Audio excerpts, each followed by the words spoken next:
지금 이란을 무너뜨리고 있는 건 폭탄이 아닙니다. 물입니다. 수도 테헤란에서는 수도꼭지를 틀어도 아무것도 나오지 않는 집이 늘어나고 있고 댐 5개 중 하나는 이미 완전히 바닥났습니다. 지하수를 닥치는 대로 퍼올린 결과 도시의 땅은 해마다 31cm씩 가라앉고 있죠. 이란 정부는 더 이상 물 부족이라는 말을 쓰지 않습니다. 공식 표현이 바뀌었거든요. 물 파산, 나라 전체가 물로 파산했다는 뜻입니다. 이건 갑자기 찾아온 자연재해가 아닙니다. 수십 년간 자원을 표와 이권에 갖다 바친 대가가 지금 한꺼번에 청구서로 날아온 겁니다. 오늘은 그 청구서의 내역을 한 줄 한 줄 뜯어보겠습니다. 이란 대통령이 직접 입을 열었습니다. 긴급 조치를 취하지 않으면 테헤란 시민 1,500만 명을 강제로 대피시켜야 할 수도 있다고요. 대피라는 단어를 들으면 보통 미사일이나 포격을 떠올리잖아요. 그런데 이건 군사공격 때문이 아닙니다. 오직 물이 없어서 나온 경고였습니다. 잠깐 상상해 보세요. 서울 인구가 약 950만이거든요. 테헤란 1,500만이면 서울보다 훨씬 많은 사람입니다. 그 사람들을 전부 다른 데로 옮겨야 할 수도 있다는 얘기가 한 나라의 최고 지도자 입에서 나온 겁니다. 중동의 강국을 자처하던 나라, 핵 프로그램을 돌리고 탄도미사일을 쏘던 나라의 수도가 물 때문에 통째로 비워질 수 있다는 거죠. 이건 국가체제의 상징이 뿌리째 흔들리는 순간입니다. 더 충격적인 건 이게 어느 날 갑자기 하늘에서 떨어진 재앙이 아니라는 사실이에요. 수십 년 동안 잘못된 판단이 쌓이고 정책 실패가 겹치고 전문가들의 경고를 번번이 무시한 결과가 마침내 한계점을 넘어버린 겁니다. 천재지변이 아니라 인간이 스스로 만들어낸 재앙이라는 거죠. 물은 전기처럼 끊기면 바로 체감됩니다. 밥을 지을 수 없고 씻을 수 없고 화장실을 쓸 수 없으니까요. 그게 하루 이틀이 아니라 몇 달째 이어지고 있다고 생각해 보세요. 지금부터 이란에서 정확히 무슨 일이 벌어지고 있는지, 왜 이것이 단순한 환경 문제가 아니라 경제 붕괴의 문제인지 하나씩 풀어보겠습니다. 2026년 4월, 이란은 2개의 전쟁을 동시에 치르고 있습니다. 하나는 누구나 아는 군사전쟁이고, 다른 하나는 수십 년 전부터 조용히 시작된 자연과의 전쟁이죠.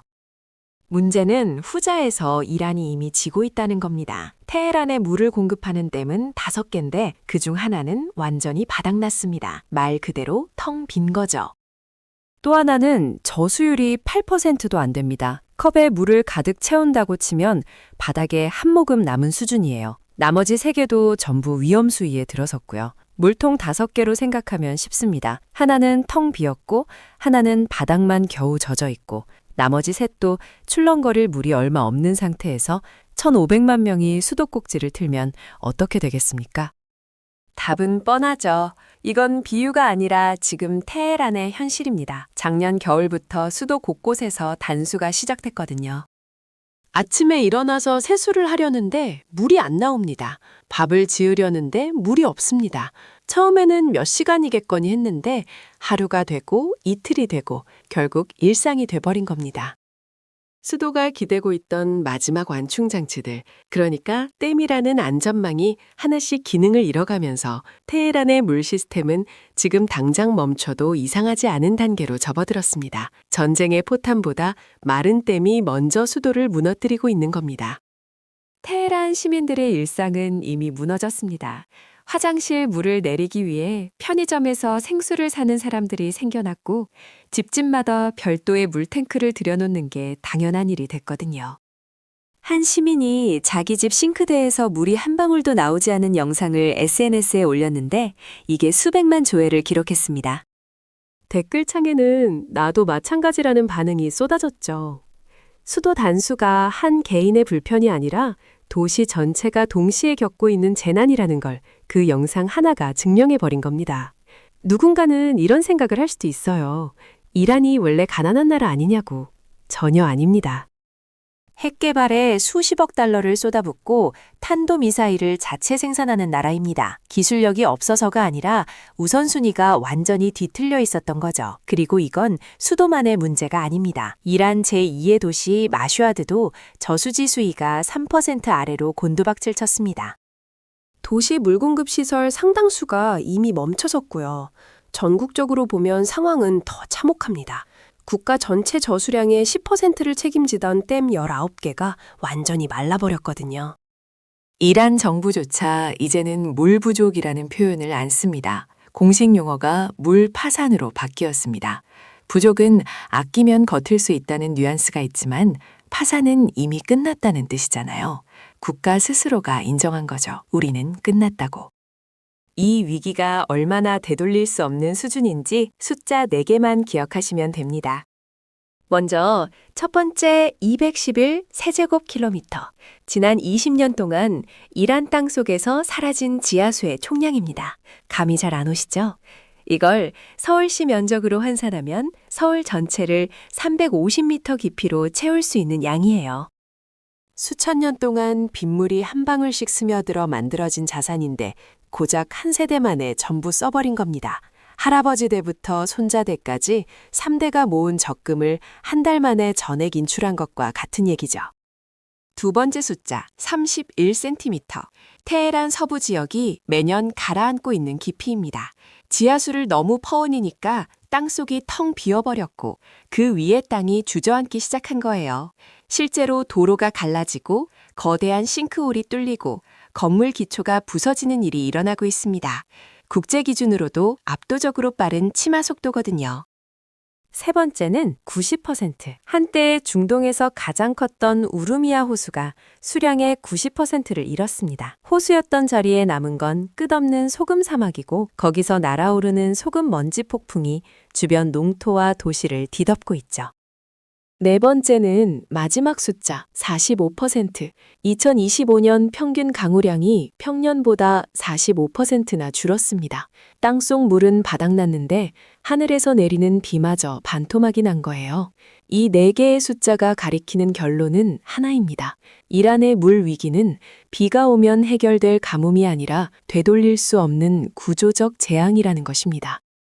많은 분들이 물 부족 뉴스를 보면 환경 문제라고 생각하시죠.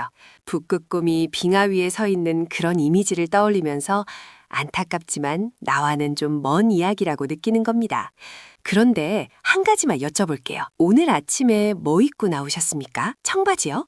그 청바지 한 벌 만드는데 물이 7,500리터 들어갑니다. 출근길에 마신 커피 한 잔에도 140리터. 자동차 한 대를 찍어내려면 수만 리터가 필요하죠. 반도체 공장은 하루에 초순수 수만 톤을 쏟아붓습니다. 우리가 사고 파는 거의 모든 물건 속에 물이 숨어 있는 겁니다. 경제학에서는 이걸 가상수라고 부릅니다. 눈에 보이진 않지만 상품 안에 녹아있는 물이라는 뜻이죠. 그래서 물이 마르면 제일 먼저 일어나는 일이 환경 파괴가 아니라 공장 가동 중단입니다. 공장이 멈추면 생산이 줄고 생산이 줄면 GDP가 꺾이고 GDP가 꺾이면 일자리가 사라지고 물가가 뜁니다. 이란에서 지금 정확히 이 수순대로 일이 벌어지고 있거든요.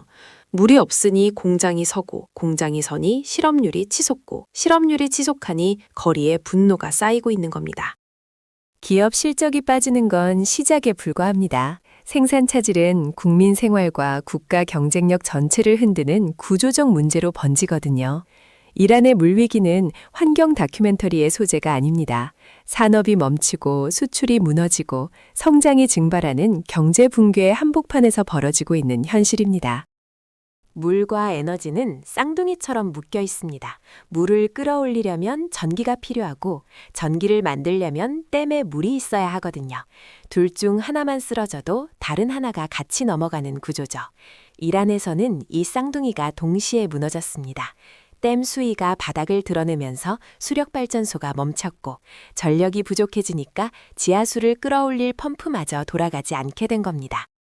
여기서 악순환이 시작됩니다. 펌프가 멈추니 남아있는 지하수조차 꺼내 쓸 수가 없고 물이 안 올라오니 댐은 더 채워지지 않고 댐이 비니 발전소는 더 오래 멈추고 빠져나올 출구가 없는 회전문에 갇힌 셈이죠. 이 회전문은 곧바로 대규모 정전으로 이어졌습니다. 정전이 오면 공장 라인이 서고, 라인이 서면 제품 원가가 올라가고, 원가가 올라가면 수출 가격 경쟁력이 무너지고, 경쟁력이 무너지면 무역 수지가 악화되죠. 에너지 가격까지 동시에 치솟으면서 이란 경제 전체가 도미노처럼 흔들리기 시작했습니다. 그런데 여기서 끝이 아닙니다. 아까 말씀드린 집안 치마 기억하시죠? 땅이 내려앉으면서 도로만 갈라진 게 아니라 땅속에 묻혀있던 수도관, 가스관, 전력선까지 전부 손상됐거든요. 고치려면 천문학적인 돈이 드는데 경제는 이미 쪼그라들고 있으니 그 비용을 감당할 여력이 없습니다. 이쯤 되면 분명해집니다. 이건 하늘 탓이 아닙니다. 사람이 설계한 시스템이 사람의 잘못된 선택으로 통째로 붕괴한 거죠. 그런데 이란이 원래부터 물을 못 다루던 나라였느냐? 정반대입니다. 오히려 인류 역사상 가장 똑똑한 물 관리 시스템을 발명한 나라였거든요. 고대 페르시아인들이 만든 카나트라는 시스템이 있습니다. 산 기슭에 수직 구덩이를 파고 거기서부터 완만한 경사의 지하 터널을 쭉 연결해서 중력만으로 물을 흘려보내는 방식이에요. 전기도 펌프도 필요 없었죠. 이 시스템의 진짜 대단한 점은 속도 조절에 있었습니다. 물을 더 많이, 더 빨리 뽑는 게 아니라 자연이 채워주는 만큼만 쓰도록 설계한 거예요. 지하수가 고갈될 수 자체가 없는 구조였던 거죠. 터널이 땅속에 있으니 뜨거운 사막 햇볕에 증발될 일도 없었고, 이 방식으로 무려 3,000년 동안 사막 한가운데서 도시와 농경을 유지해왔습니다. 유네스코가 세계문화유산으로 등재할 만큼 정교하고 위대한 유산이었죠. 그런데 이 3,000년의 지혜가 무너지는 데는 채 한 세대도 걸리지 않았습니다. 1963년 팔레비 왕조가 백색 혁명을 선언하면서 모든 게 뒤집혔거든요. 농업을 현대화하겠다며 기계식 디젤 펌프를 전국에 보급한 겁니다. 카나트가 자연의 속도에 맞춰 한 모금씩 마시는 방식이었다면 디젤 펌프는 지하수맥에 빨대를 꽂아서 원하는 만큼 빨아올리는 방식이었죠. 더 빠르게, 더 많이.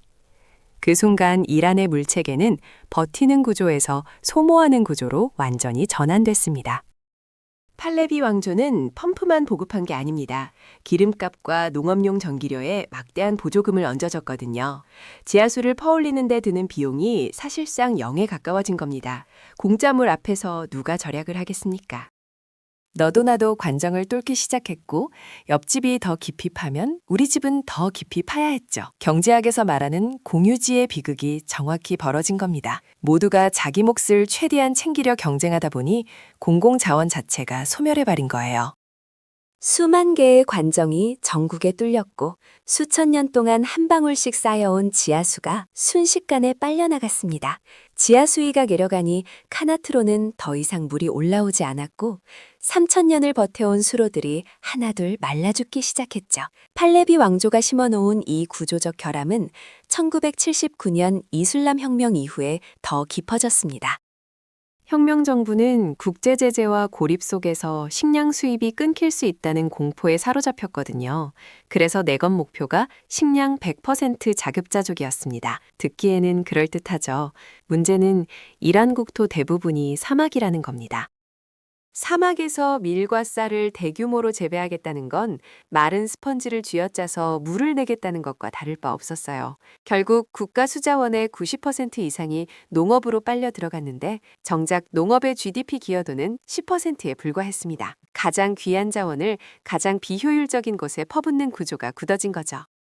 이 비효율적인 구조가 왜 수십 년째 바뀌지 않았느냐? 답은 단순합니다. 표심이었죠. 이란 정치인들에게 농촌 유권자는 절대 잃을 수 없는 기반이었거든요. 농업 엘리트들의 로비 압력도 거셌고요. 그래서 농업용수와 농업용 전기 보조금은 누구도 손대지 못하는 성역이 됐습니다. 일반 가정은 수도요금이 올라도 감당해야 했고 공장은 전기료 인상을 떠안아야 했지만 농업만은 예외였죠. 돈이 없어서 못 고친 게 아닙니다. 표가 무서워서 안 고친 겁니다. 더 기가 막힌 건 불법 관정 문제예요. 현재 이란 전역에 관정이 약 100만 개 있는데 그중 절반이 불법입니다. 허가도 없이 마음대로 땅을 뚫어서 지하수를 퍼올리고 있는 건데 정부가 단속을 했느냐? 오히려 반대로 갔습니다. 불법 관정을 합법화하는 법안을 국회에서 통과시켜 버렸거든요. 도둑질을 잡는 게 아니라 도둑질을 합법으로 만들어준 셈이죠. 왜 그랬겠습니까? 관정 소유자들이 곧 유권자니까요. 50만 개의 불법 관정 뒤에는 50만 표가 있었던 겁니다. 물 고갈에 브레이크를 밟아야 할 정부가 오히려 가속 페달을 더 세게 밟은 거죠. 자원을 지키는 것보다 권력을 지키는 게 먼저였던 겁니다. 물이 마르든 땅이 꺼지든 다음 선거에서 이기는 게 더 급했으니까요. 이렇게 정치가 자원을 갉아먹는 사이 이란의 지하수는 회복 불가능한 지점을 넘어버렸습니다. 물이 부족해지면 누군가는 반드시 그걸 기회로 삼습니다. 이란에서 그 누군가는 혁명수비대였죠. 물 위기가 걷잡을 수 없이 커지자 혁명수비대는 전국에 대규모 댐을 짓겠다며 해결사를 자처했습니다. 명분은 물 공급이었지만 실제 목적은 건설사업권 독점이었거든요. 1990년대부터 600개가 넘는 댐이 세워졌는데 환경영향평가도 경제적 타당성 검토도 제대로 이뤄지지 않았습니다. 그 결과가 어떻게 됐느냐? 대표적인 게 고트반디 댐이에요. 이 댐은 소금 지층 위에 지어졌습니다. 강물을 가둬놨더니 바닥에 소금이 녹아들면서 저수지 전체가 거대한 소금물 웅덩이로 변해버린 거죠. 그 짠물이 하류로 흘러가면서 농토가 망가지고 대추야자 재배지가 통째로 죽었습니다. 물을 살리겠다고 지은 댐이 오히려 쓸 수 있던 물까지 못 쓰게 만든 겁니다. 여기서 멈추지 않았어요. 소수민족이 거주하는 지역의 강과 습지에서 물을 빼내 주류민족이 사는 내륙 도시로 돌리는 일까지 벌어졌거든요. 물이 권력의 도구가 된 거죠. 시민들 사이에서 물 마피아라는 말이 나오기 시작한 데는 다 이유가 있었습니다. 그리고 이렇게 속부터 썩을 대로 썩은 시스템 위에 2026년 전쟁이라는 최후의 망치가 내려쳤습니다. 담수화 시설과 수처리 시설이 군사 공격의 표적이 되면서 물 인프라 자체가 무기화된 겁니다. 무너질 대로 무너진 건물에 폭탄까지 떨어진 셈이죠. 여기서 흥미로운 비교가 하나 있습니다. 같은 중동, 비슷하게 비가 안 오는 땅에 세워진 나라 이스라엘이에요. 이스라엘은 이란과 정반대의 길을 걸었거든요. 담수화 기술에 집중 투자해서 바닷물을 식수로 바꿨고 점적 관계라는 방식으로 작물 뿌리에 물방울 단위로 물을 공급하는 시스템을 만들었습니다. 폐수도 버리지 않고 85% 이상을 재처리해서 농업용수로 다시 돌렸죠. 결과가 어떻게 됐냐면 물이 부족한 사막 국가가 오히려 물을 수출하는 나라가 됐습니다. 자연 조건은 이란이나 이스라엘이나 크게 다르지 않았어요. 차이를 만든 건 자연이 아니라 국가의 선택이었던 겁니다. 한쪽은 기술에 투자하고 효율을 높였고 다른 한쪽은 보조금으로 물값을 공짜로 만들고 이권을 나눠 먹었죠. 이 이야기가 우리와 무관할까요? 전혀 아닙니다. 한국은 반도체 강국이잖아요. 반도체 한 장 만드는데 초순수가 수만 리터 필요하다는 건 아까 말씀드렸죠. 거기에 중동 에너지 의존도까지 높습니다. 이란발 에너지 불안이 유가를 흔들면 한국 경제도 직격탄을 맞는 구조거든요. 물 위기는 이란말의 특수한 사례가 아닙니다. 세계적으로 물 스트레스를 받는 국가가 점점 늘어나고 있고 물을 어떻게 다루느냐가 곧 그 나라의 미래를 결정하는 시대가 온 겁니다. 이란과 이스라엘, 같은 사막에서 갈라진 두 나라의 운명이 그 증거입니다. 앞으로 이란은 어떻게 될까요? 단기적으로는 지옥입니다.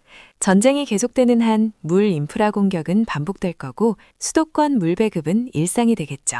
일부 지역에서는 강제 이주가 현실이 될 겁니다. 물가는 치솟고 정전은 잦아지고 식량 불안은 거리의 분노로 폭발할 수밖에 없습니다. 전쟁이 끝나면 나아지느냐? 그것도 아닙니다. 이미 사라진 211세제곱킬로미터의 지하수는 되돌릴 방법이 없거든요. 수도를 옮기자니 비용이 천문학적이고 농촌은 무너지고 사람들은 도시로 몰리고 일자리는 없고 이 악순환은 수십 년을 이어갈 겁니다. 결국 이 모든 비극은 한 문장으로 압축됩니다. 물값을 공짜로 만들고 자원을 표와 이권의 도구로 써버린 대가가 한 나라의 미래를 통째로 집어삼킨 것이죠. 20세기의 전쟁이 석유를 둘러싼 싸움이었다면 21세기의 전쟁은 물을 둘러싼 싸움이 될 겁니다.